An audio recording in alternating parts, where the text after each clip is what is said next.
आदरणीय देवियों एवं सज्जनों, शानशाह की कहानियों में आपका स्वागत है। आज मैं आपको 52वां नव संस्करण सुनाने जा रहा हूँ। कहानी में जीवन में विपरीत परिस्थिति में भी सोच समझकर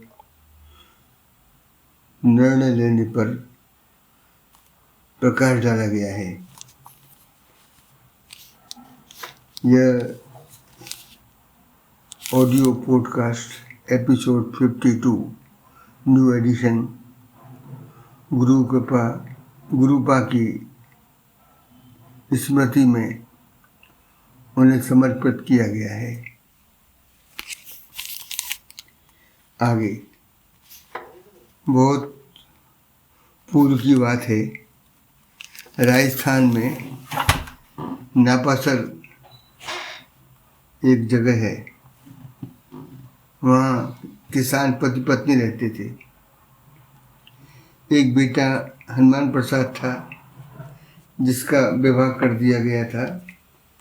घर की आर्थिक स्थिति सुधारने के लिए विचार से लड़के की शादी के 3 साल बाद अपनी गर्भवती पत्नी रेखा को माता पिता की देखरेख में छोड़ विदेश व्यापार करने के विचार से चला गया। हनुमान प्रसाद के विदेश जाने के 5 साल बाद माता पिता भी आकस्मिक दुर्घटना में चल बसे। लेकिन विदेश में जाकर हनुमान प्रसाद का व्यापार इस कदर चमका कि वह चाहते हुए भी घर वापस नहीं आ सकता था। इधर घर की आर्थिक स्थिति आमदनी न होने से चिंतनीय होने लगी। तब रेखा ने गांव के लोगों के खेतों में अपने बैल जोड़ी द्वारा खेती का कार्य प्रारंभ कर दिया तथा बच्ची को भी सुरक्षा की दृष्टि से लड़के की वेशभूषा में रखने लगी। एक बार किसी किसान ने अपनी बंजर भूमि जिसमें वर्षों से खेती नहीं की गई थी, रेखा को उस भूमि की जुताई बुवाई का आदेश दिया। रेखा के उक्त भूमि की अपनी बैलजोड़ी द्वारा हल चलाने से वहाँ 5 घड़े सोने की मोहरों के भरे निकले, जो रेखा ने भूमि मालिक को सौंप दिए। रेखा की ईमानदारी से प्रसन्न होकर भूमि मालिक ने एक घड़ा रेखा को भेंट स्वरूप प्रदान किया तथा साथ ही रेखा के मकान को रेनोवेट करवा दिया।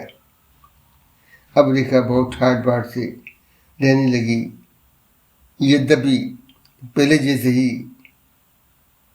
काम भी करती रही।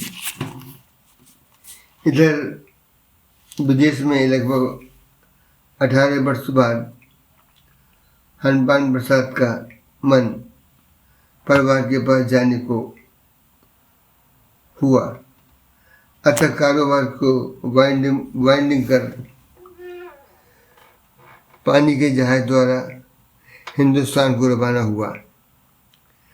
जहाज में एक व्यक्ति जो उसके साथ चिंतित सा बैठा था, हनुमान प्रसाद ने उत्सुकता वश पूछा कि क्यों इतने चिंतित से बैठे हुए हो?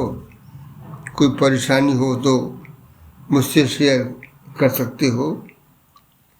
यात्री ने कहा कि इस देश में मैं अपना ज्ञान बेचने आया था, लेकिन एक भी नागरिक ने उसकी कीमत नहीं समझी, इसलिए मैं यहाँ से लोगों के रूखे व्यवहार के कारण दुखी हो जा रहा हूँ।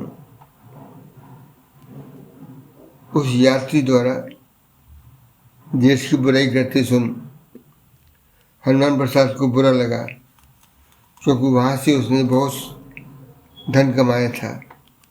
अतः उसने यात्री से कहा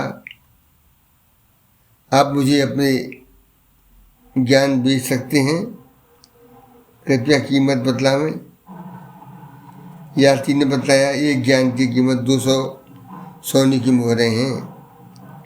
यद्यपि हनुमान प्रसाद को यह सौदा कुछ महंगा महसूस हो रहा था, पर उस देश की बदनामी बचाने को हनुमान प्रसाद ने कहा, एक ज्ञान मुझे खरीदना है, यह लो 200 सोने की मोहरें।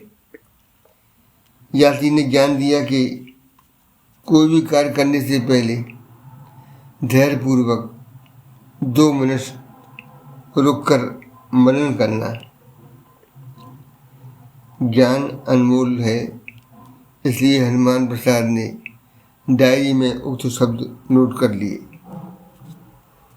कुछ दिनों में पानी के जहाज द्वारा हनुमान प्रसाद अपने घर रात्रि में पहुंचा।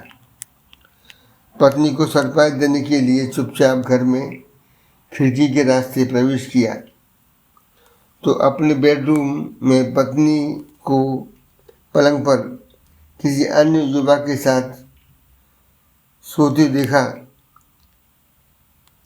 जिसको देखकर हनुमान को बहुत क्रोध आया और मारने के लिए अपनी तलवार निकाल ली कि जिस पत्नी को मैं हर पल याद करता था वो तो किसी अन्य के साथ है।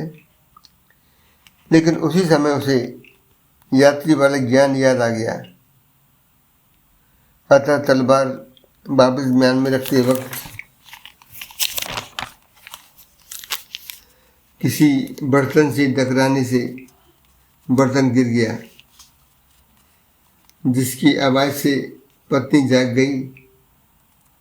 आंखें खुलते ही पति को सम्मुख देख अचंभित व आनंदित होती हुई पास में लेटी बेटी को बोली, बेटी तुम्हारे पिता आए हैं, उठो और उन्हें प्रणाम करो।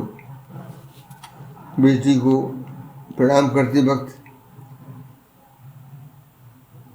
पगड़ी गिर जाने से बाल बिखर गए, जिसे देख हनुमान प्रसाद बहुत अचंभित हुआ तथा सोचा कि यात्री के ज्ञान की वजह से आज मेरा परिवार नष्ट होने से बच गया। महसूस हुआ कि 500 सोने की मोहरें भी उस ज्ञान के बदले कमी थी। रेखा ने बतलाया कि लोगों की नज़रों से तुम्हारी बच्ची की सुरक्षा हेतु मैंने बचपन से ही इसको लड़कों के विष में रखा, अभी तक रखा है। तुम्हारे जाने के कुछ वर्षों बाद दुख के पहाड़ परिवार पर टूट पड़े, अतः स्वयं को आत्मनिर्भर बनाने का प्रयास किया। दूसरों पर निर्भरता हमें कामचोर और कमज़ोर बना देती है।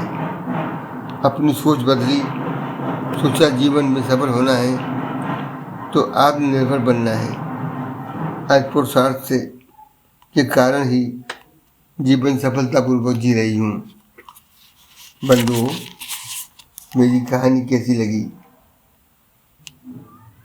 यदि ठीक लगी हो तो कृपया फॉरवर्ड करें।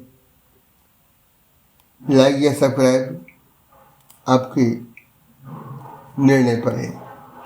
धन्यवाद।